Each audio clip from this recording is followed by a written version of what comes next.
சங்கீதம் 14. தேவன் இல்லை என்று மதிகெட்டவன் தன் இருதயத்தில் சொல்லிக் கொள்கிறான். அவர்கள் தங்களை கெடுத்து அருவருப்பான கிரியைகளை செய்து வருகிறார்கள். நன்மை செய்கிறவன் ஒருவனும் இல்லை. தேவனை தேடுகிற உணர்வுள்ளவன் உண்டோ என்று பார்க்க கர்த்தர் பரலோகத்திலிருந்து மனுபுத்திரரை கண்ணோக்கினார்.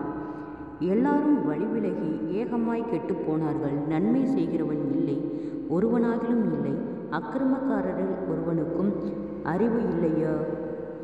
அப்பத்தை பட்சிக்கிறது போல என் ஜனத்தை பட்சிக்கிறார்களே. அவர்கள் கர்த்தரை தொழுது கொள்கிறதில்லை. அங்கே அவர்கள் மிகவும் பயந்தார்கள். தேவன் நீதிமானுடைய சந்ததியோடு இருக்கிறாரே. சிறுமைப்பட்டவனுக்கு கர்த்தர் அடைக்கலமாய் இருக்கிறார் என்று சொல்லி நீங்கள் அவனுடைய ஆலோசனைகளை அலட்சியம் பண்ணினீர்கள். சீயோனிலிருந்து இஸ்ரவேலுக்கு இரட்சிப்பு வருவதாக. கர்த்தர் தம்முடைய ஜனத்தின் சிறையிருப்பை திருப்பும்போது யாக்கோபுக்கு களிப்பும் இஸ்ரவேலுக்கு மகிழ்ச்சியும் உண்டாகும். ஜெபம். கிருபையை நேசிக்கிறதான நல்ல தகப்பனே, ஆசீர்வாதமான வேலைக்காய் நன்றி செலுத்துகிறோம். இயேசுவின் நாமத்தினாலே சங்கீதம் 14வது அதிகாரத்தை தியானிக்க கொடுத்த தயவுக்காய் நன்றி செலுத்துகிறோம். அநேக தடைகள், போராட்டங்கள், பாடுகள் எல்லாவற்றுக்கும் நீங்களாக்கி கர்த்தர் ஆசீர்வதித்து வழி நடத்தும்படியாய் ஜெபிக்கிறோம்.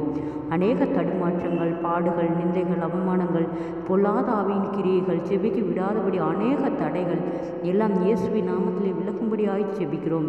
அற்புதத்தின் தேவன் ஒவ்வொருவரையும் ஆச்சரியமாய் அதிசயமாய் வழி நடத்துவீராக. குறைவுகள் எல்லாம் கிறிஸ்து இயேசுவுக்குள் மகிமையில் நிறைவாக்கப்படட்டும். அற்புதத்தின் தேவன் ஒவ்வொருவரையும் ஆச்சரியமாய் அதிசயமாய் வழிநடத்தும். சிறுமைப்பட்டவனுக்கு கர்த்தர் அடைக்கலமானவர் என்று சொல்லி நீங்கள் அவனுடைய ஆலோசனையை அலட்சியம் பண்ணினீர்கள்.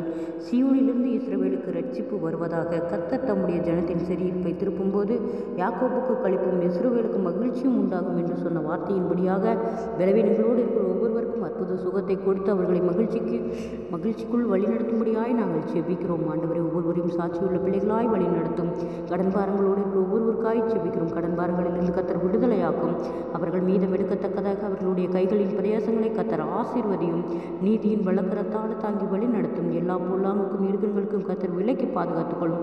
அற்புதங்களை காணும்படி செய்யும். ஆச்சரியமாய் வழிநடத்தும். விசேஷித்த ஞானத்தினாலும் பலத்தினாலும் கர்த்தர் நீர் பலப்படுத்துவீராக. உண்மை அறிகிற அறிவில் நாங்கள் இன்னும் பலப்பட கர்த்தாவே நீர் எங்களை ஆளுகை செய்யும். உம்முடைய பிள்ளைகளுக்கு விரோதமாய் உருவாக்கப்படும் எந்த ஆயுதங்களும் வாய்க்காதே போகும்படி செய்யும். அநேக தடுமாற்றங்கள், பாடுகள் எல்லாவற்றுக்கும் நீங்களாக்கி விசேஷித்த ஞானத்தையும் பலத்தையும் கர்த்தரே கொடுத்து பாதுகாத்து வழிநடத்தும்படியாய் செபிக்கிறோம். இம்மட்டும் வழிநடத்தின எபினேசரை இனிமேலும் நீர் எங்களை வழிநடத்த போதுமானவராய் இருக்கிறீர். அநேக தடைகள், போராட்டங்கள் எல்லாவற்றுக்கும் நீங்களாக்கி ஆசீர்வாதமாய் வழிநடத்தும்படியாய் செபிக்கிறோம். இயேசுவின் மூலம் செபங்களும் பிதாவே, ஆமேன்.